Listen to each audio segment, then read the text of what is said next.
Hey guys, what's up? Finally we are here with the periodization video। जैसे कि हमने एक लाइव वीडियो किया था लगभग 1 साल पहले, जहाँ पे मैंने आपको बताया था कि किस तरह से आपको अपना वर्कआउट प्लान डिज़ाइन करना चाहिए, किस तरह से आपको उसको सेट करना चाहिए। लेकिन उस लाइव सेशन के एंड में मैंने बताया था कि फर्दर किस तरह से प्रोग्रेस करते रहना है, वो आपका पीरियोडाइजेशन मेन कॉन्सेप्ट है और उसके बारे में मैं सून एक लाइव वीडियो लेके आऊँगा। तो वो सून करते करते लगभग 1 साल हो गया। काफ़ी प्रिपरेशन, काफ़ी टाइम लगता है इन चीज़ों को प्रॉपर पीपीटी के थ्रू प्रेजेंट करने के लिए। No issues, finally we are here. तो ये वीडियो मैं लाइव एक्चुअली लाने वाला था, लेकिन लाइव ना करने का रीजन ये है कि क्योंकि मैं पीपीटी प्रेजेंट करना चाहता था और लाइव में अपना स्क्रीन शेयर करना I was finding that little difficult as of now. तो इसलिए मैंने सोचा कि इसको जैसे नॉर्मली मैं अपनी बाकी वीडियोस रिकॉर्ड करता हूँ, उस तरह से रिकॉर्ड करके और आपको प्रेजेंट करूंगा आपके सामने। प्लीज थोड़ा सा पेशेंस रखें, क्योंकि ये जो वीडियो है लंबी हो सकती है क्या हो जाएगी मुझे पता है, क्योंकि कॉन्सेप्ट इतना बढ़िया है और इसको अगर आपको बहुत अच्छे से समझना है तो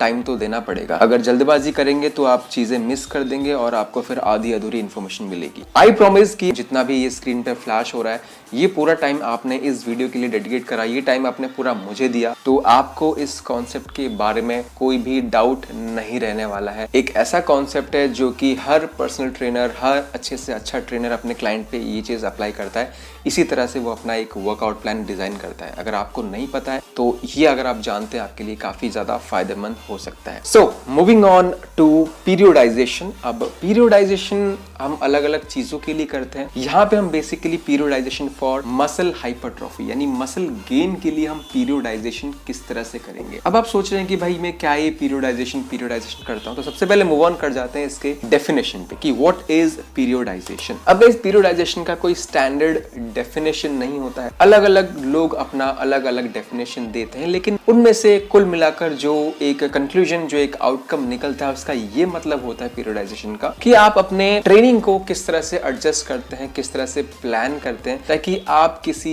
गिवन मोमेंट पे अपने आप को पीक कर सकें। यानी अगर मैं एक पावर लिफ्टर की बात कर रहा हूँ तो उसका काम क्या है कि भाई एक कंपटीशन में अपना मैक्स स्ट्रेंथ आउटपुट दिखाना। तो पीरियोडाइजेशन का इसके केस में ये मतलब हुआ कि अपने ट्रेनिंग को कुछ इस तरह से एडजस्ट करना कि वो जो उसका एक गिवन डेट ऑफ इवेंट है, उस इवेंट में वो अपने मैक्स स्ट्रेंथ तक पहुंच जाए, यानी वो पीक कर सके। तो ये होता है बेसिकली पीरियोडाइजेशन। मूविंग ऑन टू पीरियोडाइजेशन क्यों करना चाहिए। अब यहाँ पे एक स्टडी में आपको दिखाऊंगा, स्टडी का जो भी रेफरेंस है मैंने नीचे मेंशन करा हुआ है। तो इस स्टडी में क्या पाया गया कि जो लोग एक पीरियोडाइज्ड ट्रेनिंग करते हैं वर्सेस जो लोग एक पीरियोडाइज्ड ट्रेनिंग नहीं करते, तो जो लोग एक प्रॉपर प्लान के साथ अपना वर्कआउट करते हैं, अपनी ट्रेनिंग करते हैं, उनके केस में ज्यादा उनका जो प्रोग्रेस है in terms of muscle mass, in terms of fat percentage, ज्यादा अच्छा उन पर्संस में देखा गया जो लोग एक पीरियोडाइज्ड प्लान को फॉलो कर रहे थे। इसको सिंपली आप इस तरह समझें कि भाई आपके पास कोई प्लान नहीं है, जिम में आए, जो मर्जी लगा रहे हैं, निकल रहे हैं, आज किया कल नहीं किया। और वहीं दूसरी तरफ एक बंदा है जिसको पता है कि भाई आज मुझे ये करना है, ये एक्सरसाइज करनी है, इसके इतने वेट लगाने हैं।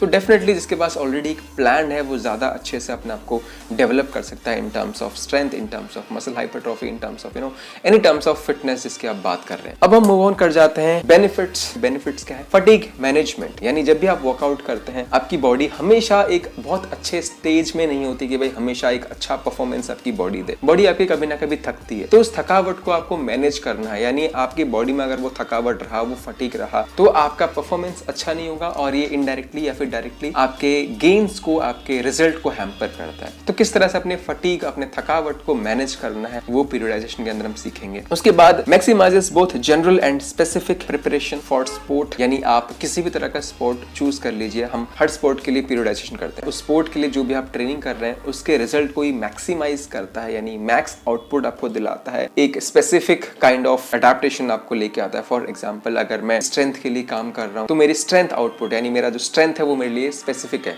मुझे स्ट्रेंथ पे काम करना है, तो मेरे स्ट्रेंथ आउटपुट को मैक्सिमाइज कराता है। और जनरल आपकी प्रिपरेशन स्ट्रेंथ के लिए आपको और क्या चाहिए होती है, मसल हाइपरट्रॉफी चाहिए होगी, वर्किंग अंडर स्ट्रेस, उसकी जो कैपेबिलिटी है उसको बढ़ाना। तो ये जनरल चीजें हो गई, तो उनको बढ़ाना, साथ ही साथ आपका स्पेसिफिक जब आप किसी चीज के लिए काम करते हैं उसको भी मैक्सिमाइज करता है। और पीरियोडाइजेशन इसका भी ध्यान देता है कि भाई दोनों पर्सन में डिफरेंसेस है। एक बंदा एक हफ्ते में इतने दिन ट्रेन कर पाएगा, दूसरा बंदा एक हफ्ते में इतने दिन ट्रेन कर पाएगा। तो इंडिविजुअल जो आपकी वेरिएबिलिटी होती है उन चीजों को भी दिमाग में रखते हुए किस तरह से प्लान को डिजाइन करना है, वो सारा पीरियडाइजेशन का पार्ट आ जाता है। इसके बाद अब पीरियडाइजेशन को समझने के लिए आपको ये कुछ टर्म्स को समझ लेना जरूरी है, जैसे कि आपका macro cycle, meso cycle, micro cycle. ये 3 मेन आपको समझ लेना चाहिए कि होता क्या है। अब जैसे कि मैंने आपको बताया कि पीरियडाइजेशन का सिंपली मतलब होता है कि आप एक प्लान ऑलरेडी बना के रख रहे हैं कि आपको किस तरह से ट्रेनिंग करते रहना है। वो जितना लंबा हमने प्लान हम लेके चल रहे हैं, वो एक हमारा टाइम फ्रेम हो गया। तो उन टाइम फ्रेम्स को हमने कुछ नाम दिया हुआ है। सपोज फॉर एग्जांपल मुझे किसी इवेंट के लिए प्रिपरेशन करनी है, सपोज वो इवेंट अभी 1 साल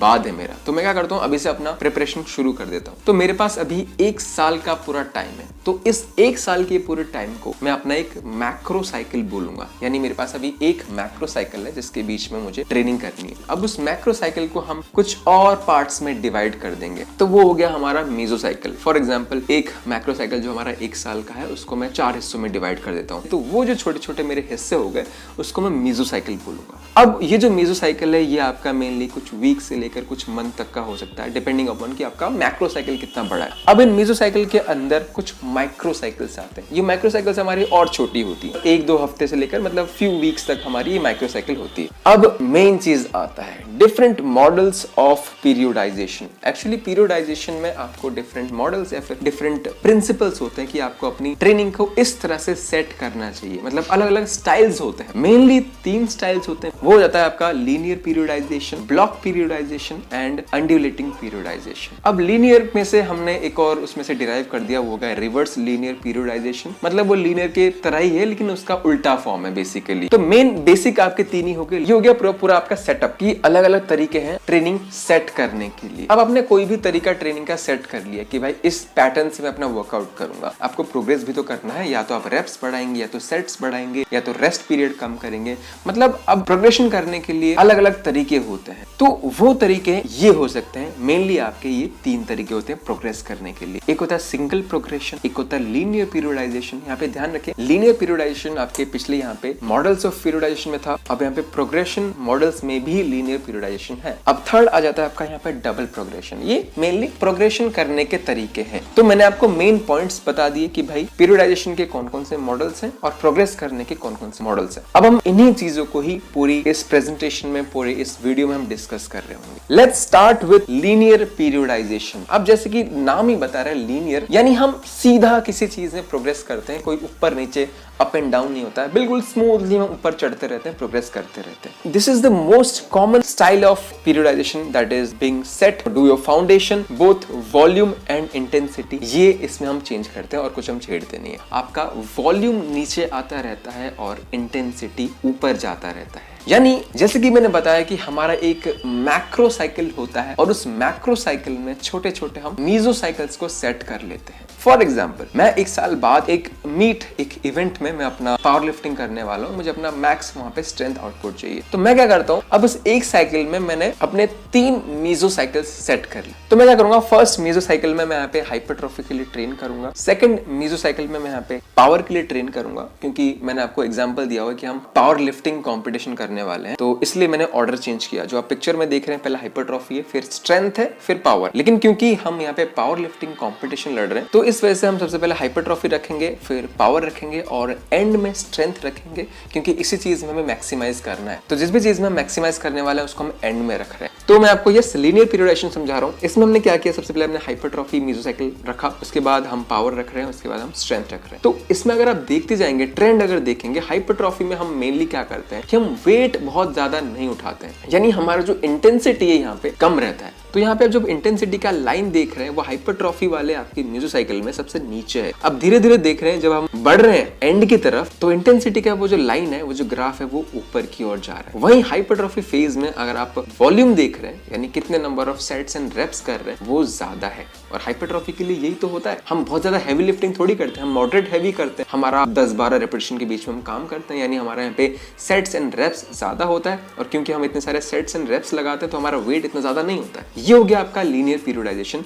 अब एंड के तरफ जब आप अपने स्ट्रेंथ की तरफ बढ़ते हैं, जहां पे आप हैवी लिफ्टिंग करते हैं, हैवी का मतलब आपका इंटेंसिटी वहां पे ज्यादा हो गया, तो यहाँ पे आप देख रहे हैं कि भाई इंटेंसिटी इतना ऊपर जा चुका है, लेकिन वहां पे जो वॉल्यूम है, number of sets and reps जो आप कर रहे हैं वो काफी नीचे ड्रॉप हो चुका होता है, यानी एंड में जाके आप पीक करते हैं। ये हो गया आपका एक लीनियर पीरियडाइजेशन मॉडल, जहां पे आपका वॉल्यूम नीचे गिरता रहता है थ्रू आउट डिफरेंट मेसोसाइकिल्स और आपका जो इंटेंसिटी है वो ऊपर जाता रहता है। बेसिकली ये आपके पीकिंग के लिए इस्तेमाल करते हैं, मतलब एंड में आप अपना मैक्स स्ट्रेंथ आउटपुट करना चाहते हैं तो धीरे धीरे आप लाइट वेट से शुरू करेंगे, लो इंटेंसिटी से शुरू कर रहे हैं और डिफरेंट मेसोसाइकिल्स के थ्रू जो आप बढ़ते रहते हैं आपका वहाँ पे इंटेंसिटी बढ़ता रहता है और वॉल्यूम नीचे ड्रॉप होता रहता है। तो यहाँ पे आप देख सकते हैं कि भाई अलग अलग यहाँ पे मेसोसाइकिल्स में इसको डिवाइड करा हुआ है। हाइपरट्रॉफी हो गया, बेसिक स्ट्रेंथ हो गया, स्ट्रेंथ एंड पावर हो गया, पीकिंग देन मेंटेनेंस। पीक करने के बाद आप उस चीज को मेंटेन करके रखते हैं। तो यहाँ पे आप देख सकते हैं हाइपरट्रॉफी के अंदर लो टू मॉडरेट हम वेट उठा रहे हैं, यानी यहाँ पे जो हमारा इंटेंसिटी वो बहुत ज्यादा नहीं है। नीचे देख सकते हैं 50 to 75% ऑफ 1 आवर में यहाँ पे उठा रहे हैं। वॉल्यूम हाई टू मॉडरेट रहेगा, 3 से 6 सेट 10 से 20 रेपिटेशन के बीच में। धीरे धीरे आप यहाँ पे ट्रेंड देखिए। इसके बाद बेसिक स्ट्रेंथ पे हम मूव ऑन कर गए,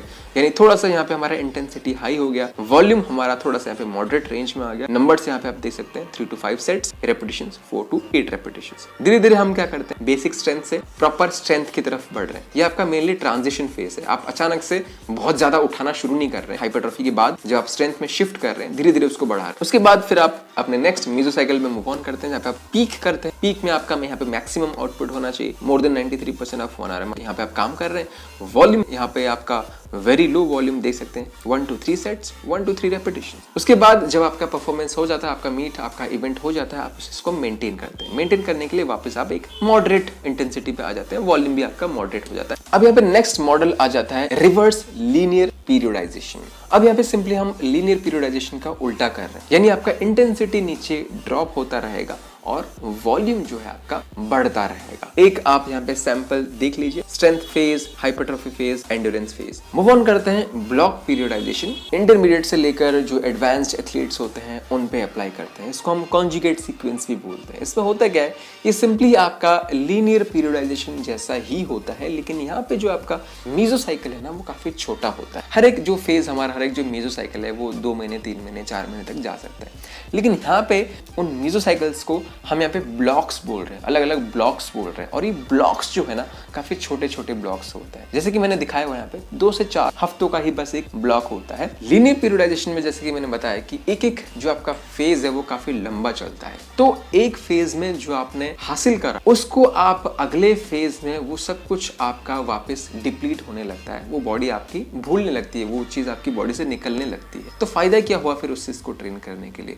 तो ये एक ड्रॉबैक हो जाता है आपका लीनियर पीरियडाइजेशन के साथ, जिसको ये जो ब्लॉक पीरियडाइजेशन है जिसमें वो चीज यहाँ पे आपको नहीं पाया जाएगा। फायदा क्या होता है, आपका जो एथलीट है एक लंबे दौड़ तक पीक पे रह सकता है। तो इसके लिए क्या करते हैं, हम कोई भी एक फेज को बहुत लंबा पीरियड नहीं देते, काफी छोटे छोटे पीरियड देते हैं, ताकि आने वाला जो अगला फेज है वो इतना ज्यादा लंबा ना कर लें कि पिछली वाली जो ट्रेनिंग थी वो सारी अडेप्टेशंस हमारी डिग्रेड होने लग जाए। तो इसमें हम करते क्या है, मेनली 3 फेजेस होती हैं यहाँ पे आपकी, accumulation, transmutation and realization. Accumulation में होता क्या है, आपका मेनली वॉल्यूम यहाँ पे आप ज्यादा पुट करते हैं और आपके यहाँ पे जो इंटेंसिटी है वो थोड़ा सा कम रहता है, और स्पेसिफिसिटी यानी आप जिस चीज के लिए मेनली आप पीक करना चाहते हैं वो इतना ज्यादा नहीं होता है। हम यहाँ पे फिर से स्ट्रेंथ के बारे में बात कर रहे हैं, एक पावर लिफ्टिंग कंपटीशन के बारे में बात कर रहे हैं। तो स्टार्टिंग में जैसे कि आपका हाइपरट्रॉफी फेज होता है, एक्यूमुलेशन फेज को आप वैसा समझ सकते हैं जहाँ पे आपका वॉल्यूम मैक्स होता है, इंटेंसिटी इतना ज्यादा नहीं होता है, और स्पेसिफिसिटी यानी आप स्ट्रेंथ के लिए काम कर रहे हैं तो स्पेसिफिसिटी जो आपकी यहाँ पे स्ट्रेंथ है वो बहुत ज्यादा यहाँ पे नहीं है। सेकंड ग्राफ में देख रहे हैं कि ये चीजें बढ़ती जा रही है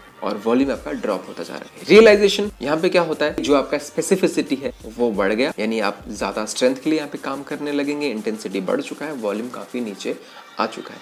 तो यहाँ पे अगर आप हर एक फेज में देखेंगे, आप हर एक फेज में जिस चीज के लिए काम कर रहे हैं वो चीज तो है, लेकिन साथ ही साथ दूसरी चीजें भी थोड़ी थोड़ी अमाउंट में है, ताकि वो चीजें डिग्रेड ना हो जाए। तो इससे होता क्या है, आप एक लंबे पीरियड तक अपने पीक पे रह पाते हो। यानी किसी भी अगर हम एक टाइम फ्रेम को चूज करें, उस टाइम फ्रेम में ऐसा नहीं होना चाहिए कि भाई आपकी कुछ अडेप्टेशंस नहीं है, वो खत्म हो चुकी है। सब चीजें आपकी अभी भी थोड़ी थोड़ी मेंटेन होनी चाहिए। अब यहाँ पे आप देख सकते हैं कि किस तरह से दिखाया गया है कि अगर कोई भी हमने एक ब्लॉक ज्यादा लंबा कर दिया तो उससे पिछले ब्लॉक का जो भी अडेप्टेशन है वो किस तरह से एक लिमिटेड टाइम पीरियड तक ही रहता है, और उसके बाद वो जो अडेप्टेशन है वो कहीं ना कहीं आपकी डिग्रेड हो जाएगी। तो यहाँ पे अगर आप ब्लॉक 1 के नीचे से जो एक लाइन एक कर्व शेप में निकल रही है वो जाके आपके performance super compensation at competition वहां पे जाके मिल रहा है, यानी वो जो आपका अडेप्टेशन है जो कि उस लाइन से रिप्रेजेंट हो रहा है वो कहां तक आपका बना रहता है। ऐसे ही अगर आप सेकंड ब्लॉक में देखेंगे वो जो लाइन है वो भी जाके आपके कॉम्पिटिशन तक ही टिकता है। ब्लॉक 3 में भी आप अगर लाइन देखते हैं वो छोटी सी लाइन निकल कर वो भी आपकी कॉम्पिटिशन तक ही टिकता है। तो हर एक ब्लॉक का जो अडेप्टेशन है वो एक लिमिटेड टाइम पीरियड तक ही रहता है। तो अगर आप किसी भी ब्लॉक को बहुत ज्यादा लंबा कर देते तो आपके लिए वो फायदेमंद नहीं होता है। तो इसी वजह से ये ब्लॉक पीरियडाइजेशन आया है जो कि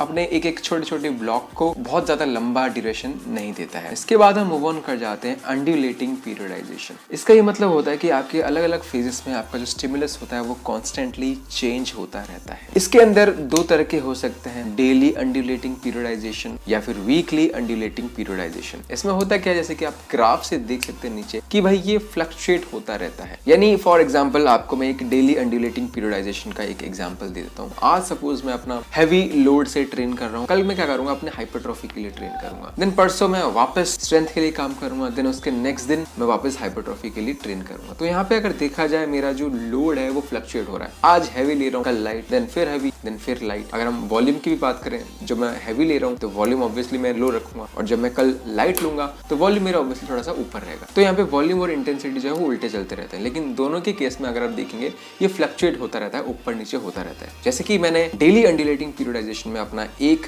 दिन सेपरेटली मैंने स्ट्रेंथ के लिए डेडिकेट करा, दूसरा दिन मैंने सेपरेटली हाइपरट्रॉफी के लिए डेडिकेट करा, लेकिन वीकली अंडुलेटिंग पीरियडाइजेशन में मैं पूरा वीक किसी एक स्टाइल को डेडिकेट करता हूँ। It avoids degradation of adaptation from the previous mesocycle. यानी अगर आप देखेंगे मैं एक ही वीक में स्ट्रेंथ भी ट्रेन कर रहा हूँ, एक ही वीक में हाइपरट्रॉफी भी ट्रेन कर रहा हूँ, या फिर अगर मैं वीकली पीरियडाइजेशन कर रहा हूँ तो इस वीक मैंने पूरा स्ट्रेंथ कर लिया, अगले वीक मैंने पूरा हाइपरट्रॉफी कर लिया। यानी मैं एक बहुत गैप ज्यादा लंबा नहीं दे रहा हूँ कि भाई किसी एक स्टाइल को मैं छोड़ रहा हूँ और उसको ट्रेन करे हुए मुझे बहुत दिन हो गए। तो ये भी आपके किसी भी प्रीवियस मेसोसाइकिल के अडैप्टेशन से उसको डिग्रेड होने से बचाता है। और इससे एक और फायदा ये होता है कि आप अपने different type of muscle fibres को भी हिट करते हैं। जैसे कि आपको पता होगा कि हमारी बॉडी में टाइप 1 टाइप 2 मसल फाइबर्स, या फिर हम कह सकते हैं कि fast twitch slow twitch muscle fibres होते हैं। Basically to conclude out, higher rep range में हम अपने स्लो ट्विच मसल फाइबर्स को एक्टिवेट करते हैं, और लोअर रेप रेंज में हाई वेलोसिटी हैवी वर्कआउट्स में हम अपने फास्ट ट्विच मसल फाइबर्स को एक्टिवेट करते हैं। और दूसरा फायदा ये कि आपको एक तरह से ये इंटरेस्टिंग लगता है कि भाई महीने हो गए आप सेम ही रेप रेंज में काम कर रहे हैं तो थोड़ा सा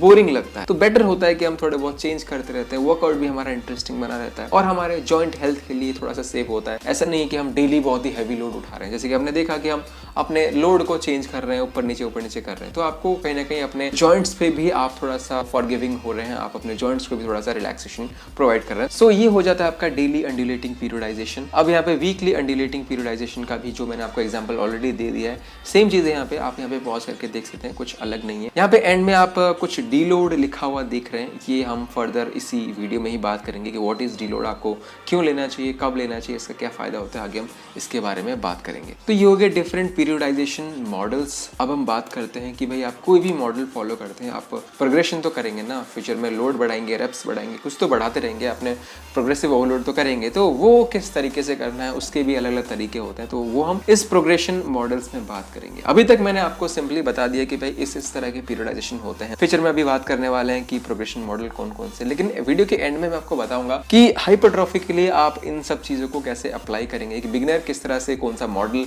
अप्लाई करेगा पीरियडाइजेशन का, या फिर कौन सा मॉडल अप्लाई करेगा प्रोग्रेशन का, एक इंटरमीडिएट कौन सा अप्लाई करेगा, एक एडवांस्ड किस तरह से अप्लाई करेगा अपनी चीजों को। तो पहले इन थियरीज को समझ लेते हैं, बाद में हम एंड में देखेंगे कि कौन सा पर्सन किस चीज को किस तरह से अप्लाई करेगा। तो मूव ऑन करते हैं प्रोग्रेशन मॉडल्स। सबसे पहले हम मूव ऑन कर जाते हैं सिंगल प्रोग्रेशन। सिंपली जो बिगिनर्स होते हैं वो यही करते हैं, उनको यही करवाया जाता है और उनको यही करना भी चाहिए। Single progression of what, not, single progression of load, और इसको हम लीनियर प्रोग्रेशन भी बोलते हैं। तो सिंगल प्रोग्रेशन ऑफ लोड यानी आप लोड बढ़ाते जाएंगे, अपना रेप रेंज सेम रखेंगे। एक एग्जांपल यहाँ पे आप देख सकते हैं। तो फर्स्ट ट्रेनिंग सेशन में यहाँ पे जो लोड लिया गया है, अगर आप देखेंगे 135 LVs लिया गया है, और रेप्स किस तरह से आप लगा रहे हैं, 5 रेप्स लगा रहे हैं और 5 सेट के लिए लगा रहे हैं। और नेक्स्ट डे क्या करते हैं, आप सेम रेप को मेंटेन करते हैं और आप यहाँ पे लोड बढ़ा लेते हैं। यहाँ पे आपका लोड 145 LBs हो गया। तो देखा जाए तो ये सिंगल प्रोग्रेशन है, यानी एक ही चीज को आप प्रोग्रेस कर रहे हैं, that is load, keeping the rape range same. 155 में आपने 555 लगा लिया, लेकिन जो एंड का जो सेट है जिसमें आपके 3 रेप्स निकले, वहां पे आप ज्यादा निकाल नहीं पाए, तो आप क्या करते हैं कि भाई नेक्स्ट अपने सेशन के लिए आप लोड बढ़ाते नहीं है, आप अपना लोड सेम रखते हैं और फिर ट्राई करते हैं कि भाई लास्ट सेट में मैं अपने 5 रेपिटेशंस निकाल लूं। तो अपने लास्ट सेट में 5 रेपिटेशन निकाल लिया, वेल एनफ। फिर नेक्स्ट आप अपने ट्रेनिंग सेशन में वेट बढ़ाएंगे और फिर से 555 निकालने की, ऐसी 5 सेट 5 रेपिटेशंस निकालने की ईच सेट कोशिश कर रहे हैं। बेसिकली ये आप देखेंगे 5 रेप्स कौन निकालता है, कोई बिगिनर तो निकालता नहीं। ये एक पावर लिफ्टिंग का आपका मेन एग्जाम्पल है, तो रेपिटेशन पे मत जाइए, एक एग्जाम्पल किस तरह से समझाया जा रहा है वो चीज़ देखिए। तो ट्रेनिंग सेशन 22 पे आ जाते हैं। थोड़ा एक केस थोड़ा सा अलग हो जाएगा। यहाँ पे ये दिखाने की कोशिश कर रहे हैं कि किस तरह से एक डी लोड को इंट्रोड्यूस किया जा रहा है। यहाँ पे आप देख सकते हैं कि भाई 245 LBS पे सही रेपिटेशंस और सेट्स निकल रहे हैं। 250 LBS पे क्या हुआ कि एंड के जो 2 सेट्स हैं वो 5 नहीं निकले, 4 और 3 निकले। तो decision for the next session, आप नेक्स्ट सेशन के लिए सोचते हैं कि भाई लोड को हमें सेम रखना है। सेम रख के आप क्या करते हैं कि रेप्स आप अपने 5 करने की कोशिश करते हैं और उतनी निकल जाती है तो आप नेक्स्ट सेशन के लिए फिर से बढ़ा लेते हैं और नेक्स्ट सेशन के लिए देखते हैं कि भाई एंड में कुछ सेट्स में निकलते नहीं है तो आप वो लोड सेम रख देते हैं अगले सेशन के लिए।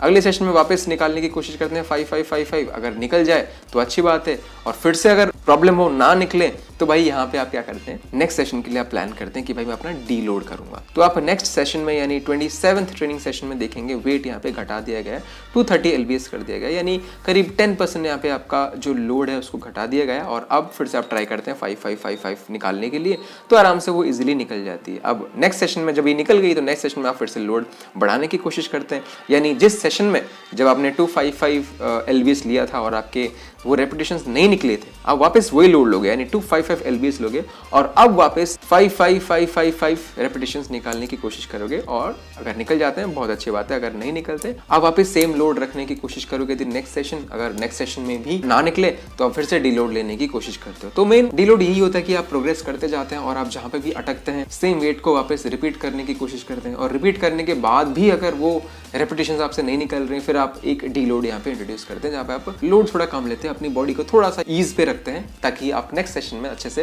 अपना एफर्ट पुट करें और जो वेट आपसे उठ नहीं रहा है, जितने रेप्स के लिए आपसे उठ नहीं रहा है वो आप लगा सके। अब यहाँ पे हम आ जाते हैं लीनियर पीरियडाइजेशन के ऊपर। ध्यान रखें ये जो लीनियर पीरियडाइजेशन है ये प्रोग्रेशन मॉडल के अंदर है। वो जो पीरियडाइजेशन था वो टोटल पीरियडाइजेशन के आपके मॉडल्स किस तरह से होते हैं वो उसके अंदर था लीनियर पीरियडाइजेशन। उसमें आपका जो इंटेंसिटी है वो बढ़ता जा रहा था अक्रॉस डिफरेंट मीसोसाइकिल्स, अलग अलग फेजेस में आपका बढ़ रहा था। फर्स्ट फेज में भाई इतना इंटेंसिटी, सेकंड फेज में इतना इंटेंसिटी, थर्ड फेज में और ज्यादा इंटेंसिटी और वॉल्यूम आपका अलग अलग फेज में ऐसे ही घटता जा रहा था। लेकिन यहाँ पे training session to training session की बात हो रही है, यानी हर ट्रेनिंग सेशन में आपका वॉल्यूम घटता जा रहा है और आपका इंटेंसिटी बढ़ता जा रहा है। तो डिफरेंस यहाँ पे ये है कि भाई ये training session to training session की बात हो रही है, यानी प्रोग्रेशन की मैंने यहाँ पे बात हो रही है। तो मैंने आपको सब कुछ बता दिया, सेम चीज है। मेनली ये हम इंटरमीडिएट या फिर एडवांस्ड पीपल से करवाते हैं या फिर उनको करना चाहिए स्पेसिफिकली कंपाउंड मूवमेंट्स के लिए, हैवी कंपाउंड स्क्वाट्स हो गए, आपके बेंच प्रेसेस हो गए। हम यहाँ पे ये करने की कोशिश करते हैं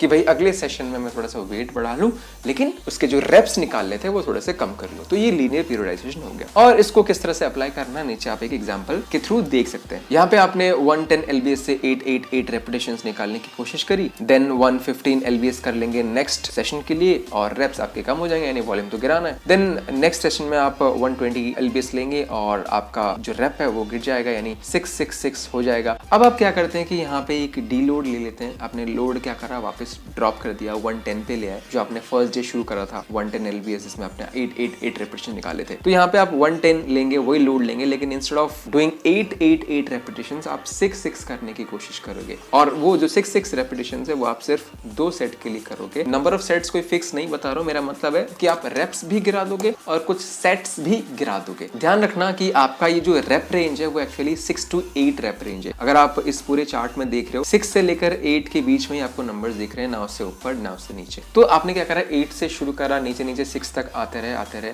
अब 6 पे आके आपने डीलोड ले लिया। अब जब आप डे 5 पे अपना लोड लोगे, आप वो लोड उठाओगे जिस लोड में आपने 8 नहीं लगाया था, यानी जिस लोड में आपने 7 लगाया हुआ था, तो वो लोड है आपका 115। तो यहाँ पे आप 5th डे में एक डीलोड के बाद 115 लोगे और 8 निकालने की कोशिश करोगे, जबकि आपने पहले उस पे 7 लगाया था। तो इस तरह से एक आपका लीनियर पीरियडाइजेशन इस तरह से प्रोग्रेस करते रहते हो और डीलोड भी आप डालते रहते हो। यहाँ पे अगर आप एक लाइन देखेंगे कि wave like pattern for volume load, अगर आप वॉल्यूम लोड देखेंगे तो वो इस तरह से वेव लाइक पैटर्न फॉलो करता है, ऊपर नीचे होता है। वॉल्यूम लोड का सिंपली ये मतलब होता है कि भाई कितना आपने लोड उठाया हुआ है उसको मल्टीप्लाई कर देंगे into number of repetitions into number of sets. तो अगर आप वॉल्यूम लोड देखेंगे एंड वाले कॉलम में 26 40 24 15 21 60 13 20 27 60, तो ये ऊपर नीचे फ्लक्चुएट होता रहता है। ओवरऑल अगर एक बिगर पिक्चर देखेंगे तो ये वॉल्यूम लोड आपका थ्रू आउट द साइकिल आपका बढ़ता जा रहा है धीरे धीरे। अब हम मूव कर जाते हैं ये डबल प्रोग्रेशन के बारे में। डबल प्रोग्रेशन बहुत आसान है। आपका वहां पे था सिंगल प्रोग्रेशन ऑफ लोड, यानी सिर्फ लोड बढ़ा रहे थे, यहाँ पे आपका डबल प्रोग्रेशन है, यानी आप यहाँ पे लोड की भी बात करेंगे और आप यहाँ पे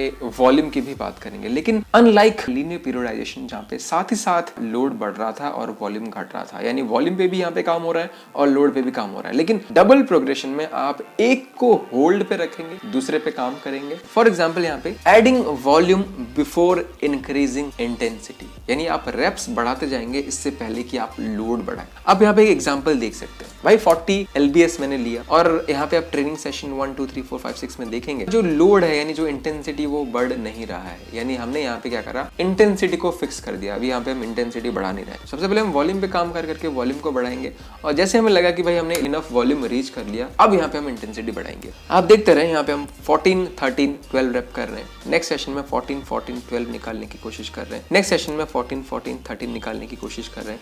यानी हमारा यहाँ पे मेन प्रायोरिटी है कि किसी भी तरह से हम यहाँ पे 15 रेपिटेशंस लगाने लग जाएं ईच सेट में। तो यहाँ पे जो रेप रेंज फिक्स्ड है यहाँ पे आपका 12 to 15 है। अब आपको लगा कि भाई इतने इजीली 15 तक पहुंच नहीं रहे, तो आप एक डीलोड ले लेते हैं। अब डीलोड भी आप एक फिक्स टाइम पीरियड के बाद आपको ले लेना चाहिए। डीलोड के बारे में हम फ्यूचर में बात करेंगे। अब डीलोड में ये भी तरीका होता है कि लोड नहीं कम कर रहे हैं, सिंपली हम रेप्स एंड सेट्स कम कर देते हैं। यहाँ पे आप वही देख रहे हैं कि भाई डीलोड में आपने वेट को कम नहीं करा, वेट को 40 LBS ही रखा, लेकिन आपने रेप गिरा दिए 12 करा, रेप्स गिरा दिए और सेट भी एक कम कर दिया, यानी 2 सेट करे। वापस आप कोशिश करते हैं कि भाई हर एक सेट में मैं 15 लगाने की कोशिश करूं, तो आपका फिर से 15 15 14 आता है।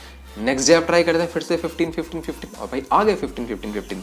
अब जब आपका जो डिजायर्ड रेप आपको चाहिए था वो आपने रीच कर लिया, यानी 12 to 15 के रेप रेंज में आप 15 तक पहुंच गए। अब भाई इससे ऊपर तो जाना नहीं है, आपने रेप रेंज फिक्स करा हुआ 15 तक। अब जब आपने वॉल्यूम इनफ बढ़ा लिया, आप अपने गोल वॉल्यूम तक पहुंच गए, अब आप क्या करोगे, अपने इंटेंसिटी बढ़ाओगे, यानी अब आप 45 LBS लगाओगे और आप फिर से वही चीज रिपीट करोगे, यानी अभी आपका फिर से गोल होगा कि भाई 15 15 15 लगाने लग जाओ। तो ये हमने बात कर ली कि भाई प्रोग्रेशन की मॉडल्स क्या कहते हैं, किस तरह से आपको प्रोग्रेस करना था। अब हम बात करते हैं वापस पीरियडाइजेशन मॉडल्स पे आ जाते हैं, जो हम वहां पे बात कर रहे थे, linear periodization, block periodization, undulating periodization, अगर आपको याद हो। अब यहाँ पे उनको इंटीग्रेट करने की कोशिश कर रहे हैं, यानी उनको आपस में कंबाइन करने की, फ्यूज करने की कोशिश कर रहे हैं। There is no fixed rule कि भाई यही पीरियडाइजेशन मॉडल आपको इस तरह से फॉलो करना है, ऐसा कुछ नहीं होता है। आप डिफरेंट पीरियडाइजेशन मॉडल को फ्यूज कर सकते हैं डिपेंडिंग अपॉन कि आपको क्या आउटकम चाहिए। आप किसी को भी किसी के साथ फ्यूज करके कुछ नया आउटकम निकाल सकते हैं। तो कुछ कॉमन जो नाम ऑलरेडी मार्केट में है वो है pendulum training, linear and reverse linear को आपने कंबाइन कर दिया, फिर लीनियर अंड्यूलेशन, ब्लॉक अंड्यूलेशन। तो चलिए सीधा मूव ऑन कर जाते हैं हम पेंडुलम ट्रेनिंग के ऊपर। अगर आपने पेंडुलम नाम सुना होगा, मतलब बैक एंड फोर्थ, आगे पीछे मूव होता रहता है। तो इसमें हम क्या करते हैं कि भाई एक लीनियर पीरियडाइजेशन मॉडल को हम फॉलो करते हैं, यानी हम शुरू करेंगे हाइपरट्रॉफी से, फिर स्ट्रेंथ, फिर पावर। आप यहाँ पे चाहे तो एंड्योरेंस भी यहाँ पे पुट कर सकते हैं, यानी सबसे पहले एंड्योरेंस, फिर हाइपरट्रॉफी, फिर स्ट्रेंथ। अब इसके बाद आप क्या करते हैं कि एक रिवर्स लीनियर मॉडल फॉलो करते हैं। अब वहीं से पावर से आप उल्टा चलने लगते हैं। अब पावर के बाद उल्टा आएंगे तो आपका स्ट्रेंथ आएगा, और उसके बाद और उल्टाएंगे तो आपका हाइपरट्रॉफी आएगा। यहाँ पे क्या कर रहे हैं कि एक लीनियर जा रहे हैं, रिवर्स लीनियर, लीनियर जा रहे हैं, रिवर्स लीनियर, यानी आपका जो वॉल्यूम है या फिर इंटेंसिटी है वो आगे जा रहा है पीछे आ रहा है, आगे जा रहा है पीछे आ रहा है, तो इसको हम पेंडुलम ट्रेनिंग बोलते हैं। अब हम बात करते हैं लीनियर और रिवर्स लीनियर को एक साथ कैसे चलाना। पेंडुलम में क्या था, लीनियर चला रहे हैं, लीनियर खत्म होने के बाद रिवर्स लीनियर चला रहे हैं, लेकिन यहाँ पे क्या है भाई, एक ही साथ लीनियर भी चल रहा है, रिवर्स लीनियर भी चल रहा है। यहाँ पे फॉर एग्जांपल एक मैंने आपको वर्कआउट प्लान सेट करके दिया हुआ है, वर्कआउट 1 2 3 4।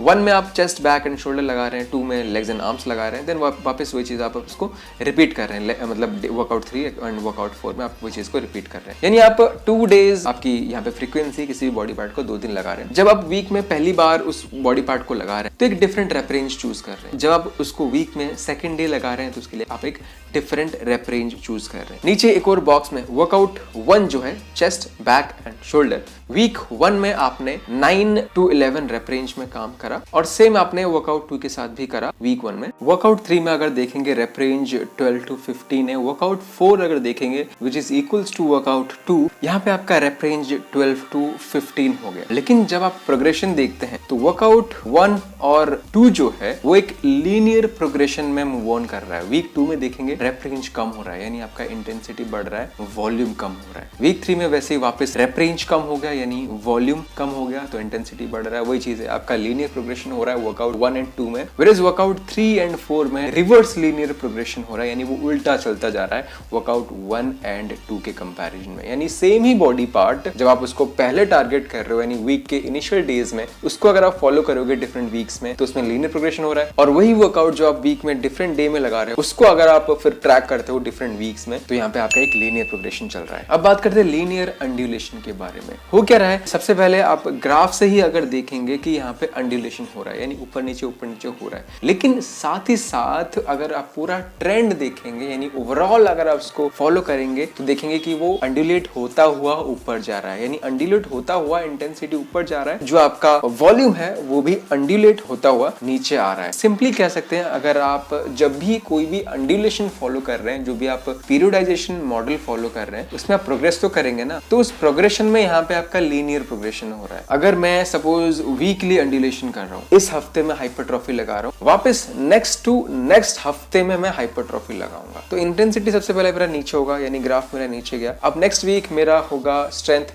ऊपर जाएगा ग्राफ। वापस जब मैं हाइपरट्रॉफी में आऊंगा, मेरा ग्राफ नीचे आएगा, तो वहां पे जिस हद तक वो नीचे आएगा ना, वो फर्स्ट वीक के कंपैरिजन में हल्का सा ऊपर होगा। यानी हर एक वीक आफ्टर वीक जब आप सेम स्टाइल ऑफ ट्रेनिंग को फॉलो कर रहे हो, वो भी आपका बढ़ता जा रहा है। तो ओवरऑल देखा जाए हो तो अंड्यूलेशन रहा है, लेकिन एक लॉन्ग टर्म में अगर आप एक बिगर पिक्चर में देखोगे, वो ऐसा ऐसा होता हुआ ऊपर जाता रहता है। यानी हम इंटेंसिटी की बात कर रहे हैं, वेयर इज वॉल्यूम हमेशा उसका उल्टा चलेगा, यानी वो भी ऊपर नीचे होता हुआ नीचे नीचे नीचे नीचे आता रहेगा। वैसे मूव ऑन कर जाते हैं ब्लॉक अंड्यूलेशन पे। यहाँ पे 2 पीरियोडाइजेशन मॉडल को साथ में मिला दिया। भाई अंड्यूलेशन कर रहे हो ठीक है, लेकिन इन अंड्यूलेशन को हमने छोटे छोटे ब्लॉक्स में डिवाइड कर दिया। यानी फर्स्ट ब्लॉक में फॉर एग्जांपल इस ग्राफ के हिसाब से हम हाइपरट्रॉफी पे फोकस कर रहे हैं। अगर आप इस ब्लूइश कलर का जो लाइन है उसको देखेंगे, वो पीक पे है, ऊपर है, यानी फर्स्ट ब्लॉक में उस पे हम फोकस कर रहे हैं। वेयर जो येलो वाला है वो नीचे है, यानी येलो वाला क्या है, हमारा स्ट्रेंथ है, वो नीचे है, मतलब उस पर हम इतना फोकस नहीं कर रहे हैं। तो देखा जाए फर्स्ट ब्लॉक में हम हाइपरट्रॉफी पे फोकस कर रहे हैं, सेकंड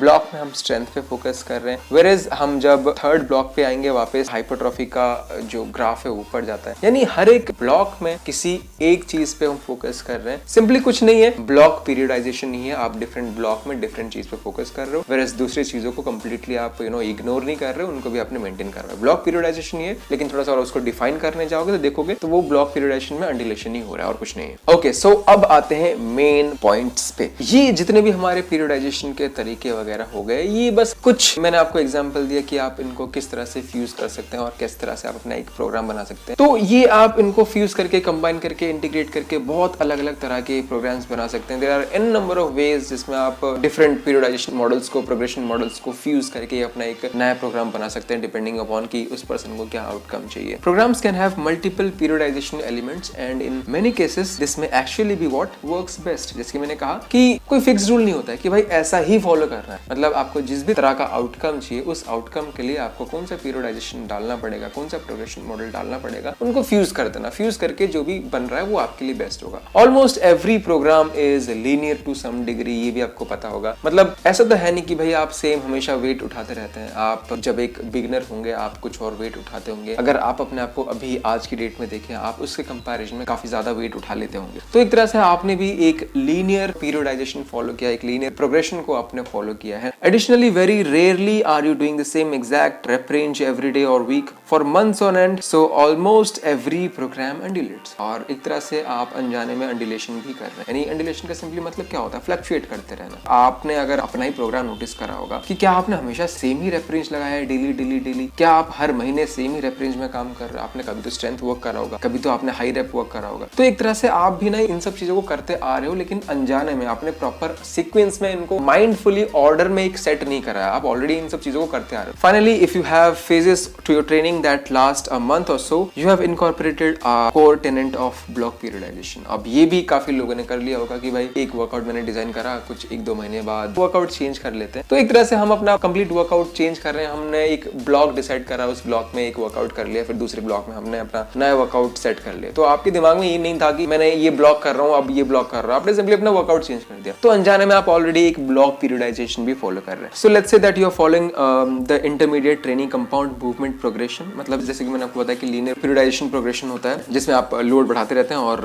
रेपिटेशन को कम करते रहते हैं, यानी वॉल्यूम को कम करते रहते हैं। But you also perform that same exercise on 2 other days in a week, and on each day you perform with a different rep range. This would be a very simple example of following linearly periodized daily undulating periodization program. Simply कोई body part let's say week में 2 बार target कर रहे हैं और उन दोनों दिन आप अलग रेप रेंज में काम कर रहे हैं। अब जब नेक्स्ट वीक आएगा भाई, आप किसी भी रेप रेंज में काम कर रहे हैं, उससे आप थोड़ा सा प्रोग्रेस तो करेंगे ना। अगर आप लीनियर पीरियडाइजेशन प्रोग्रेशन मॉडल इस्तेमाल कर रहे हो, यानी जिस भी रेप रेंज में काम कर रहे हो वो रेप रेंज आप थोड़ा सा घटा के वेट बढ़ा लोगे। अगर आप एक डेली बेसिस पे देखोगे, एक दिन आपने सेम वर्कआउट के लिए अलग रेप रेंज में काम किया, उसी वीक में दूसरे दिन आपने एक अलग रेप रेंज में काम किया। तो एक तरह से आपने यहाँ पे डेली अंडुलेशन किया। और प्रोग्रेशन कैसा है? लीनियर। तो अगर आप नाम यहाँ पे ध्यान से देखेंगे भाई, लीनियरली पीरियडाइज्ड, एक लीनियर वे में आप प्रोग्रेस कर रहे हैं, लेकिन है क्या वो? Daily undulating programme. अब इसी चीज में लेट्स से एक फेज हम हायर वॉल्यूम के लिए काम कर लेते हैं, दूसरे फेज में हम लोअर रेप रेंज के लिए काम कर लेते हैं, एंड में हम काफी लोअर रेप रेंज में चले जाते हैं, लोड को बढ़ा लेते हैं और टेपर करते हैं, यानी अपने पीक पे आ जाते हैं। ऊपर वाला सेम चीज ही है, लेकिन इसमें आपने अपना अलग अलग फेजेस, अलग अलग स्टाइल ऑफ रेप रेंज के लिए आपने डेडिकेट कर दिया। तो यहाँ भी आपने लीनियर प्रोग्रेशन फॉलो किया, यहाँ पे आपका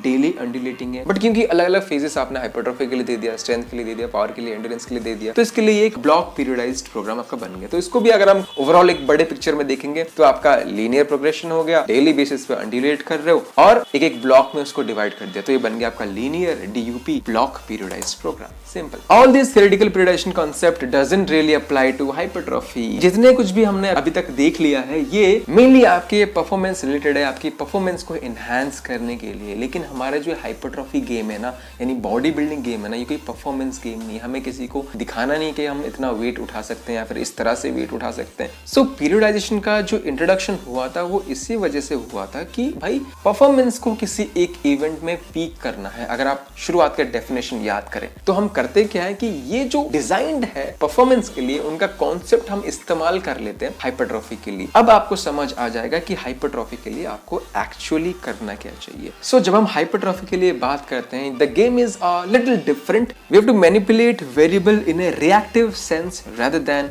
अ प्रोएक्टिव।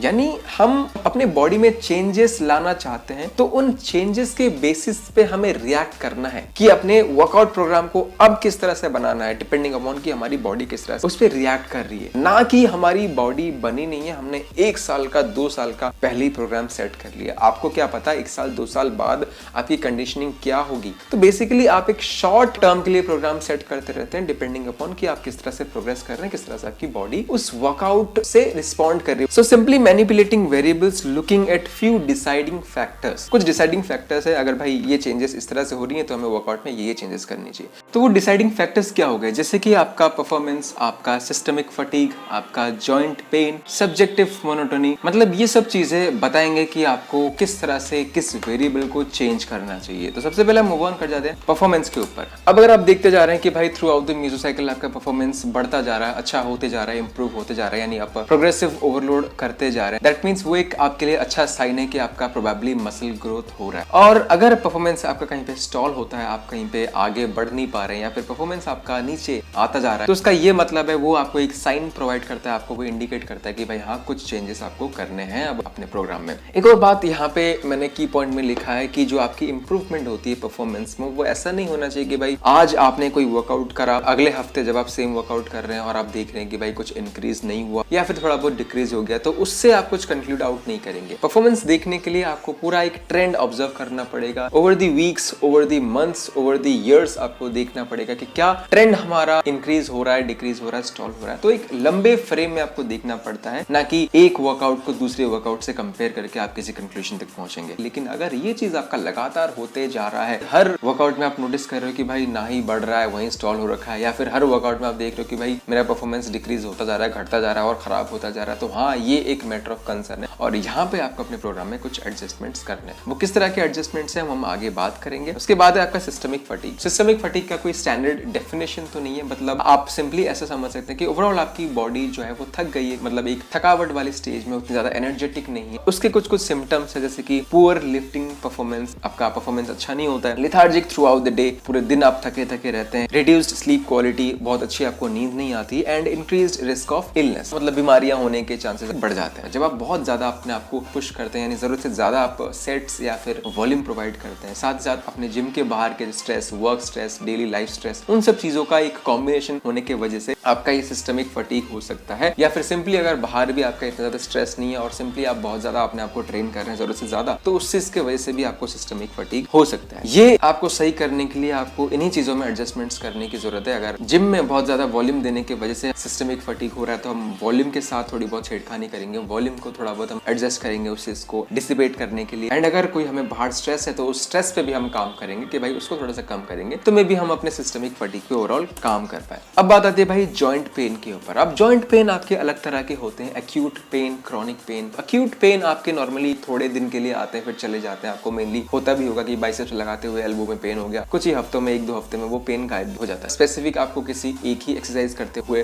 पेन होता होगा आपको, या फिर किसी स्पेसिफिक जॉइंट में कुछ ही दिनों के लिए पेन होता होगा, तो एक्यूट पेन होता है और थोड़े दिनों में सही हो जाता है। लेकिन अगर क्रॉनिक पेन की बात करें, ये एक आपका लॉन्ग टर्म पेन होता है, ग्रेजुअली आपका ये बढ़ता रहता है और काफी दिनों तक ये परसिस्ट करता है। ये मेनली बहुत सारा वॉल्यूम प्रोवाइड करने की वजह से, बहुत सारे सेट्स करने की वजह से, जितनी आपको जरूरत नहीं उससे ज्यादा करने की वजह से होता है, या फिर जरूरत से ज्यादा आप हैवी लिफ्टिंग करते रहते हैं, कोई डिलोड नहीं लेते हैं, तो उसके वजह से भी इस तरह की जॉइंट पेन आपको हो सकता है। अभी दोनों ही तरह के जॉइंट पेन के इंप्लीकेशंस है कि आपको अपने ट्रेनिंग प्रोग्राम में चेंजेस करने चाहिए या फिर नहीं करने चाहिए, या फिर किस तरह के चेंजेस करने चाहिए। अब नेक्स्ट डिसाइडिंग फैक्टर है सब्जेक्टिव मोनोटोनी। इसको सिंपल लैंग्वेज में बताऊं तो सबका होता है कि भाई मैं अपने वर्कआउट से बोर हो गया हूँ, किसी को लगता है कि मैं नहीं थोड़े दिन और इस वर्कआउट को चला सकता हूँ, कोई जल्दी से बोर हो जाता है, तो पर्सन टू पर्सन वेरी कर जाता है। Just for change, just to make the trainee engaged in his training, उसका इंटरेस्ट डेवलप कराने के लिए वर्कआउट प्लान में थोड़े बहुत एक्सरसाइजेस को आपको चेंज कर लेने चाहिए। तो अब आते हैं मेन चीज पे कि जो भी वेरिएबल्स हमें चेंज करना है वो इन चीजों के बेसिस पे, ये जो डिसाइडिंग फैक्टर्स हैं इनके बेसिस पे किस तरह से चेंज करना है। सबसे पहले हम बात कर लेते हैं कि किस केस में हमें कुछ भी चेंजेस करने की जरूरत नहीं है, हम कंटिन्यू रख सकते हैं अपनी ट्रेनिंग को। वो हो गया भाई परफॉर्मेंस आपका सही डायरेक्शन में जा रहा है, बढ़ता जा रहा है over the period, over the weeks, over the months, progress कर रहे हैं, तो आपको कुछ भी चेंजेस करने की जरूरत नहीं है। जॉइंट्स आपकी बिल्कुल हेल्थी फील हो रही है, कोई पेन नहीं, कुछ डिस्कम्फर्ट नहीं, कोई भी एक्सेसिव सिस्टमिक फटीग के भी कोई साइन नहीं है, आपको लेथार्जिक फील नहीं हो रहा है, आप थके हुए फील नहीं कर रहे, बिल्कुल हेल्दी फील कर रहे हैं, तो भाई क्या जरूरत है कुछ चेंजेस करने की। प्रोग्रेस कर रहे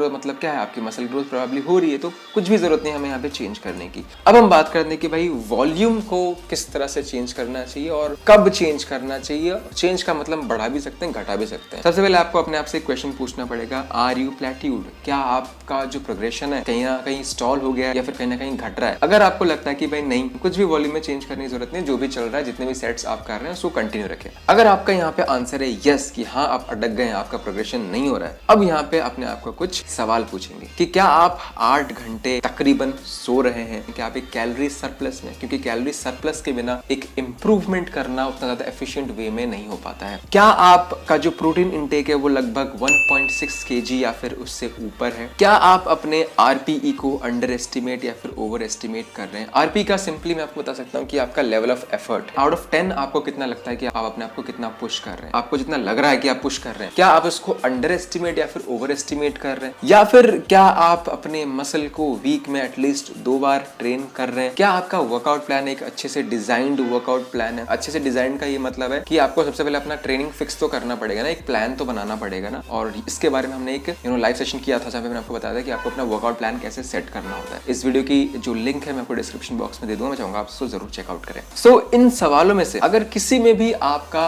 आंसर नो है, मतलब आप 8 घंटे नहीं सो रहे फॉर एग्जाम्पल, तो आप उसे इसको फिक्स करें, 8 घंटे सोने लग जाए। तो इनमें से किसी भी सवाल में अगर आंसर आपका नो है तो आप उसे इसको सिंपली फिक्स करें और बात बन जाती है। लेकिन इनमें से किसी के भी उसमें अगर आपका आंसर ऐसा है कि भाई नहीं, मैं सब कुछ ध्यान रख रहा हूँ, मतलब जितनी भी चीजें आप सब कुछ सही से कर रहे हैं, अब आपको अपने आप को कुछ सवाल पूछने चाहिए कि भाई क्या आप जिम में थके थके हैं? क्या आपकी स्लीप क्वालिटी पहले से ज्यादा खराब हो गई है? क्या आपका लोड रेप सेट गिरता जा रहा है? क्या लाइफ में कुछ और स्ट्रेस है? या फिर क्या आपकी बॉडी में अक्सर थकावट यानी पेन कहीं ना कहीं बना रहता है? तो इनमें से अगर आपका ज्यादातर क्वेश्चन के लिए आंसर है नो, मतलब आप प्रोबेबली ठीक ठाक रिकवर कर रहे हैं, कोई दिक्कत नहीं है, इसका मतलब है आपको ज्यादा वॉल्यूम की रिक्वायरमेंट है, आप अपने वॉल्यूम को बढ़ा सकते हैं। अगर भाई चीज उल्टा है, आपने 2 या फिर 2 से ज्यादा सवालों पे यस कर दिया, दैट मींस आपको अपना वॉल्यूम कम कर लेना चाहिए, क्योंकि अभी जो आप करेंटली वॉल्यूम प्रोवाइड कर रहे हैं वो आपके लिए बहुत ज्यादा है। तो आप एक टेम्पररी पीरियड के लिए अपना वॉल्यूम ड्रॉप कर देंगे, यानी एक डीलोड वीक ले लेंगे। देन उसके बाद अगर आप देखते हैं कि भाई आपका परफॉर्मेंस इंप्रूव हो रहा है, दैट मींस बहुत अच्छी बात है। लेकिन उसके बाद भी अगर आपके परफॉर्मेंस में कोई खास चेंजेस नहीं आ रहे, आप वापस उसी स्टेट में आ जाते हैं जिन भी क्वेश्चंस में आपने यस करा था, वही चीजें वापस आपके साथ अगर होने लगे, दैट मींस आपने अपने आप को एक ओवर ट्रेनिंग के स्टेट में पहुंचा दिया है। और यहाँ पे सिर्फ 1 वीक डीलोड लेना बहुत ज्यादा आपके लिए बेनिफिशियल नहीं होता है। आपको एक प्रॉपर लंबे स्टेज में जाना पड़ेगा, अपने ट्रेनिंग से थोड़ा ब्रेक लेना पड़ेगा, तो एक लंबा प्रोसीजर वो हो जाता है। अब बात करते हैं मैनिपुलेटिंग एक्सरसाइज सिलेक्शन। आपको एक्सरसाइज कब चेंज करना चाहिए और क्यों चेंज करना चाहिए? सबसे पहले एक्सरसाइज चेंज करने का एक जो मेन मकसद होता है, आपको एक अलग तरीके का स्टिमुलस देता है। और अगर आप किसी एक्सरसाइज में सपोज इंप्रूव कर रहे हैं, मतलब ह्यूमन बॉडी है, फाइनली एक लिमिट तो होगा ना। लेट्स से हम बेंच प्रेस की बात कर रहे हैं, तो बेंच प्रेस में मेरे एक लिमिट तो होगा। मान लेते हैं 110, 115, 130, कहीं ना कहीं जाके मैं अटकूंगा तो सही, उसके बाद तो मैं ह्यूमनली मेरे से पॉसिबल नहीं होगा ना ग्रो करना। तो इन केसेस में क्या है कि इसके बाद अगर हम ग्रो नहीं कर पा रहे हैं तो बेटर है कि कुछ और एक्सरसाइज पुट कर लें जिसमें हम शुरू से वापस प्रोग्रेस करें और उसको भी एक लिमिट तक हम लेके पहुंचे। तो एक काइंड ऑफ न्यू स्टिमुलस देने के लिए भी हम एक्सरसाइजेस को चेंज करते हैं। और यहाँ पे एक और चीज जो मैंने एक इंस्टा पोस्ट में भी आपको शेयर किया था कि एक्सरसाइजेस को कितनी फ्रीक्वेंटली चेंज करनी चाहिए अगर आप बोर्डम को हटाने के लिए चेंज कर रहे हैं। हमें किसी भी कंपाउंड मूवमेंट को बहुत फ्रीक्वेंटली चेंज नहीं करना चाहिए और आइसोलेशन को हम थोड़ा सा फ्रीक्वेंटली चेंज कर सकते हैं। तो ये कितना फ्रीक्वेंटली? अगर हम कंपाउंड लिफ्ट की बात करें तो एटलीस्ट इसको 2 से 3 मंथ्स तक चलाते रहें, क्योंकि कंपाउंड मूवमेंट्स में आपको स्किल अचीव करने के लिए आपको थोड़ा सा टाइम लगता है। क्योंकि जब तक आप किसी मूवमेंट में परफेक्ट नहीं हो रहे हैं, आप अपने सारे मसल फाइबर्स को उस मूवमेंट को परफॉर्म करते वक्त एंगेज नहीं कर पा रहे। तो इससे पहले कि आप उस मूवमेंट को सही से परफॉर्म करें, अपने सारे मसल फाइबर्स को एंगेज करें, आप चेंज कर देते, तो आप अपने लिए कोई बेनिफिट नहीं कर रहे। तो इसके वजह से कंपाउंड मूवमेंट जो कि थोड़ी सी कॉम्प्लेक्स होती है, जिसको एफिशिएंसी के साथ परफॉर्म करने में टाइम लगता है, उसको एटलीस्ट 2 से 3 महीने या फिर आप 1-2 मेसोसाइकिल तक उसको बनाए रखें। आइसोलेशन की बात करें, आप उसको चेंज कर सकते हैं, एवरी 3 to 4 वीक्स में चेंज कर सकते हैं, क्योंकि वो बहुत ज्यादा हमारी कॉम्प्लेक्स मूवमेंट्स नहीं होती, सिंगल जॉइंट मेनली एक्सरसाइजेस होती है, तो इसमें हमें इतनी स्किल की रिक्वायरमेंट नहीं होती है। सो आइडियली हमें किसी भी एक्सरसाइज को अपने चेंज नहीं करना चाहिए अंटिल ये तीनों चीज ना हो जाए। परफॉर्मेंस प्लेटू, जैसे कि मैंने बताया कि भाई किसी भी एक्सरसाइज में आप जाके कहीं ना कहीं टिक तो जाओगे ना भाई, मतलब उससे ऊपर तो आप जा नहीं पाओगे। तो उस केस में बेटर होगा कि आप उस एक्सरसाइज को चेंज कर ले, उस मसल ग्रुप के लिए आप कोई और एक्सरसाइज उसमें पुट कर ले। सेकंड चीज मेंटल मोनोटोनी, यानी दिमागी तौर से भी आप उससे बोर हो गए। थर्ड चीज जॉइंट पेन, अगर कोई भी एक्सरसाइज आपको जॉइंट में पेन कॉज कर रही है तो बेटर है कि उसको चेंज ही कर दें। अब हम बात कर लेते हैं डीलोड के बारे में। जैसे कि अभी तक तो आपको थोड़ा बहुत समझ आ गया होगा कि भाई डीलोड होता क्या है। डीलोड में सिंपली आपको अपना बॉडी के ऊपर थोड़ा सा रिलैक्सिंग, थोड़ा सा फॉरगिविंग होना है, ताकि बॉडी अपना रिकवर कर पाए और बाद में फ्यूचर में बेटर परफॉर्म करने लग जाए। तो डिलोड होता क्या है, मेनली आप इसके पॉइंट्स देख सकते हैं कि reduce fatigue thereby allow the expression of improvement, जो कि मैंने आपको बताया। Reduce risk of injury due to accumulation of fatigue, आप अपने आप को बहुत ज्यादा पुश करते जा रहे हैं तो आप अपनी बॉडी में सिस्टमिक फटीग जनरेट कर रहे हैं, तो सिस्टमिक फटीग की वजह से आपका इंजरी हो सकता है। और एक मेंटल रिकवरी भी आपको प्रोवाइड करता है, हैवी वर्कआउट से या फिर बहुत इंटेंस वर्कआउट से भी एक मेंटल रिकवरी आपको देता है। बिगिनर्स के लिए डिलोड कैसे होता है, सिंपली आपको क्या करना है, अपना वेट 10% ड्रॉप कर लेना है, बस दैट्स इट, और कुछ नहीं करना। आप अपना सेम सेट सेम रेप रख सकते हैं, चाहे तो 1-2 सेट भी यहाँ पे ड्रॉप कर सकते हैं, कोई यहाँ पे है ना फिक्स्ड रूल नहीं होता है। मेनली आपको अपनी बॉडी को थोड़ा सा ईज देना है। तो बिगिनर के केस में उनकी बॉडी में क्योंकि इतना ज्यादा फटीग भी जनरेट नहीं होता है, उनका वॉल्यूम या फिर उनका इंटेंस जो वर्कआउट होता है वो इतना भी नहीं होता है, सो सिंपली 10% लोड ड्रॉप कर देना, उससे काम बन जाता है। जैसे कि आपने लीनियर प्रोग्रेशन में देखा होगा कि हम प्रोग्रेस करते जा रहे हैं और एक स्टेज पे आके हम उतने रेपिटेशंस निकाल नहीं पा रहे जितने हमें डिजायर्ड थी, तो हम क्या करते हैं, नेक्स्ट वर्कआउट के लिए सेम लोड और रेप रखने की कोशिश करते हैं। अगर फिर भी ना निकले, फिर हम नेक्स्ट वर्कआउट में डीलोड ले लेते हैं, 10% वेट को ड्रॉप कर देते हैं। उसके बाद हम बात करते हैं कि इंटरमीडिएट और एडवांस्ड को कैसे करना चाहिए। उनको सिंपली अपना वॉल्यूम रिड्यूस कर देना चाहिए और इंटेंसिटी को सेम रखना चाहिए, मतलब वेट वही रखें, 1 या 2 सेट कम कर दें और हर एक सेट में अपने रेप को 1 या 2 रेप कम कर दें। तो ये तो हो गया कि भाई डिलोड तब ले रहे हैं जब आपको लग रहा है कि परफॉर्मेंस इंक्रीज नहीं हो रही है। और आप एक और चीज कर सकते हैं कि भाई सेफ साइड में रहने के लिए एवरी मेसोसाइकिल के बाद आप एक डिलोड ले सकते हैं। सो मैं अब आपको कुछ चीजें कंक्लूड आउट कर देता हूँ, आपको एक प्रॉपर बता देता हूँ कि आपको किस तरह से क्या करना चाहिए। एक इंटरमीडिएट टू एडवांस लिफ्टर के लिए आप ब्लॉक पीरियडाइजेशन में काम करें, मतलब आप अलग अलग ब्लॉक आप अलग अलग काम के लिए डेडिकेट कर रहे हैं। वॉल्यूम को इतना टाइम दे दिया, इंटेंसिटी को इतना टाइम दे दिया, स्ट्रेंथ को मतलब, और एंड्योरेंस को इतना टाइम दे दिया। अगर हम हाइपरट्रॉफी की बात करें, हमारे लिए यही 3 चीज काफी है, स्ट्रेंथ, हाइपरट्रॉफी, एंड्योरेंस। पावर वगैरह करने की जरूरत नहीं है। अगर आप चाहते हैं पावर वगैरह इंप्रूव करना तो आप उस पर जा सकते हैं। अब progression model being an advanced athlete, being an advanced lifter, आपको कंपाउंड मूवमेंट के लिए लीनियर पीरियडाइजेशन प्रोग्रेशन करना चाहिए, यानी वॉल्यूम घटता रहेगा और आपका जो इंटेंसिटी यानी वेट जो है वो बढ़ता रहेगा। और आइसोलेशन मूवमेंट्स के लिए आप यहाँ पे डबल प्रोग्रेशन का इस्तेमाल करेंगे, आप वेट को होल्ड करेंगे और रेपिटेशन बढ़ाते रहेंगे। और रेपिटेशन आप जब अपने मैक्स लिमिट तक पहुंच जाते हैं गिवन रेप रेंज के, उसके बाद आप वहाँ पे वेट बढ़ा देंगे। बिगिनर की बात करें, वो सिंपली नॉर्मली वर्कआउट करें। बिगिनर के केस में कुछ भी काम कर जाता है, बस मेक श्योर करें कि भाई हर वर्कआउट में वर्कआउट टू वर्कआउट थोड़ा बहुत वेट बढ़ाने की कोशिश करें। सिंपली एक ही चीज बढ़ाना है, सिंगल प्रोग्रेशन करना है, सिंपली एक ही चीज बढ़ाते रहना है, वो है वेट। और फिर थ्रू आउट दी डिफरेंट मेसोसाइकिल किस तरह से वॉल्यूम चेंज करना है, किस तरह से इंटेंसिटी चेंज करना है, किस इसका ध्यान रखते हुए एक्सरसाइज चेंज करना है, वो भी मैंने आपको समझा दिया। तो हो सकता है आपको कुछ ना कुछ डाउट्स जरूर आई होंगे, क्योंकि ये कुछ ऐसी चीजें सिंपली पढ़ के, सिंपली थियोरी में पढ़ लेने के बाद ये ऐसा इतना आसान नहीं होता। आपको अप्लाई करते रहना है, अप्लाई करते रहेंगे, कुछ ना कुछ आपको क्वेश्चंस आते रहेंगे, आप मुझसे पूछते रहिए। कमेंट सेक्शन आपके लिए पड़ा है, इंस्टाग्राम आपके लिए पड़ा है, क्वेश्चन जो भी आ रहा है पूछते रहिए, मैं आपको क्लियर करता रहूंगा। और प्लीज अगर आपको ये वीडियो अच्छी लगी, कुछ नया सीखने को मिला है, वीडियो को जरूर शेयर करें, इससे आपकी दोस्तों की मदद होगी, साथ ही साथ हमारे चैनल की ग्रोथ में भी काफी ज्यादा मदद होगी। With this that's it on this video, मिलते हैं एक नई वीडियो के साथ। Till then stay fit, stay healthy, this is Manas, take care.